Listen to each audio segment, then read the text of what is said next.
तो चिनाब ब्रिज जो कि दुनिया के कई ऊंची ऊंची इमारतों से, चाहे बुर्ज खलीफा हो, चाहे वो आईफिल टावर हो, इन सब में सबसे ऊंचा माना जा रहा है और इसीलिए लोगों के लिए आकर्षण का ज्यादा बड़ा क्रेन केंद्र बना हुआ है। हालांकि ऐसा पहली बार नहीं है जब चिनाब ब्रिज का काम पूरा हुआ हो। कई साल पहले से इसका काम कई बार शुरू हुआ, कई बार बंद भी हुआ। साल 2002 में इसकी शुरुआत हुई थी, लेकिन सेफ्टी पर्पस से बाद में इसे बंद कर दिया गया क्योंकि चुनौतियां बहुत सारी थी। पहाड़ी इलाका है, इसके अलावा वेदर बहुत ज्यादा सपोर्ट नहीं करता है। चूंकि संवेदनशील इलाका है तो मजबूती ऐसी होनी चाहिए ताकि बम विस्फोट हो, चाहे भूकंप आए, चाहे कोई भी त्रासदी आए, चिनाब ब्रिज को नुकसान न पहुंचे। और इसी लिहाज से इसे बहुत सोच समझ करके, बहुत सालों का समय लगाने के बाद, अरबों रुपए खर्च करने के साथ इसे बना के तैयार किया गया है। अब इसकी खासियत क्या क्या है आप ये भी जान लीजिए। जो यहाँ पे डिटेल्स साझा की गई है हमें चिनाब ब्रिज के इंजीनियर्स की ओर से, उसके मुताबिक ये कहा गया है कि साल 2010 में इसका काम फिर से शुरू हुआ था। 21 में इसका काम का जो आधा काम था वो पूरा हो गया, लेकिन अगर बात की जाए तो इसमें 25,000 टन स्टील इस्तेमाल किया गया है, 46,000 क्यूबिक मीटर कंक्रीट इस्तेमाल की गई है और इसके साथ साथ इसमें 14 अरब से ज्यादा पैसे खर्च किए गए। 14 अरब से भी ज्यादा इसमें पैसे खर्च किए। तो जरा सोचिए कि कितना ज्यादा इन्वेस्ट किया गया है। इसके बाद अगर बात की जाए तो यहाँ पे इस ब्रिज से सिर्फ रेलवे ही नहीं बल्कि टूरिस्टों के लिए भी बड़ा टूरिस्ट स्पॉट होगा, क्योंकि आप आईफिल टावर जानते होंगे। आईफिल टावर दुनिया भर के लोग जानते हैं कि अगर उन्हें पेरिस जाना है तो उन्हें आईफिल टावर देखना ही देखना है।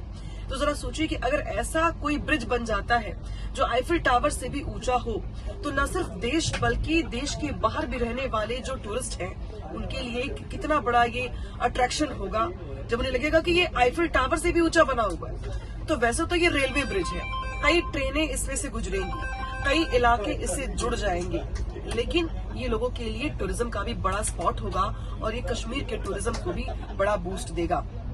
हालांकि ये भी यहाँ पे महत्वपूर्ण हो जाता है कि इसकी जो मजबूती है वो बहुत ज्यादा खास हो जाती है। कहा दरअसल ये जा रहा है कि 266 किलोमीटर प्रति घंटे की रफ्तार से अगर हवाएं चलती हैं तो भी कुछ नहीं होगा। इसके अलावा 8 पॉइंट तीव्रता का अगर भूकंप भी आता है तो ब्रिज का बाल भी बांका नहीं कर पाएगा। इसके अलावा -20 डिग्री की ठंड भी होती है तो भी स्टील को इसके कोई खतरा नहीं होगा। यानी कि भूकंप हो, आंधी तूफान हो, बर्फबारी हो या फिर बम विस्फोट, किसी भी हालत में चिनाब ब्रिज को कोई नुकसान नहीं पहुंचेगा।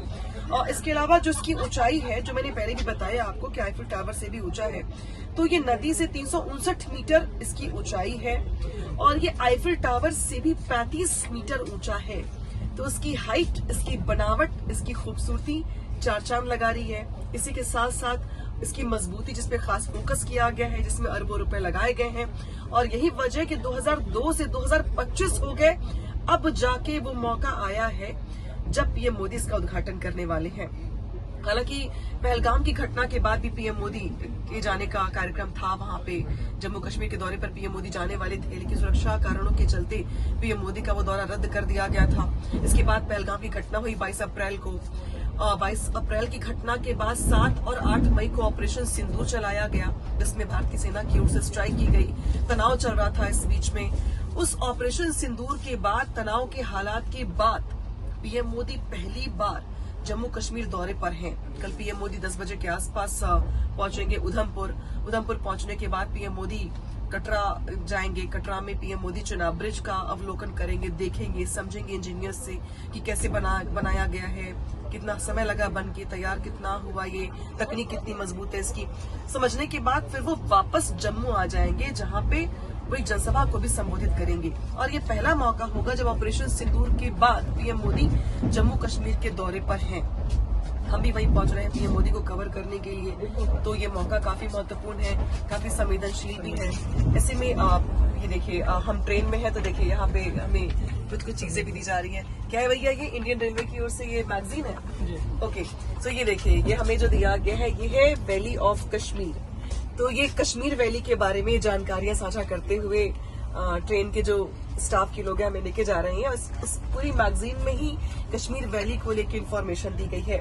इसके पहले भी हम कई बार कश्मीर जा चुके हैं। आपको याद ही होगा कि मैं पूरे 1 महीने रह के आई थी जब पहलगाम की घटना हुई। इसके बाद से ऑपरेशन सिंदूर के बाद ही मैं वहां पे बहुत लंबे टाइम तक रही थी और इसके बाद अब मैं जा रही हूँ पीएम मोदी के विजिट को कवर करने के लिए। तो हर अपडेट वहां से भी मैं पहुंचाऊंगी। और इसमें मेरे ख्याल से चिनाब ब्रिज के बारे में भी कुछ बताया गया है। ये देखिए इसमें दिया भी गया है इंडियाज लार्जेस्ट जो है ये ब्रिज है, और इसीलिए इसका जिक्र इसमें किया गया है, बताया गया है, ताकि जो पैसेंजर्स ट्रेन से जा रही हैं वो जान पाए कि वो कहाँ जा रही हैं, चिनाब ब्रिज कितना खास है, पीएम मोदी कितनी बड़ी सौगात देने वाले हैं, और जो महत्वपूर्ण बारीक जानकारियां हैं चिनाब ब्रिज के बारे में वो भी यहाँ पे साझा की गई हैं। तो ये तो रही बात किताब की, और ये तो बात रही ट्रेन के सफर की, लेकिन जब हम कल पहुंचेंगे तो वहां से भी आप तक हर अपडेट पहुंचाएंगे। बने रहिए मेरे YouTube चैनल के साथ।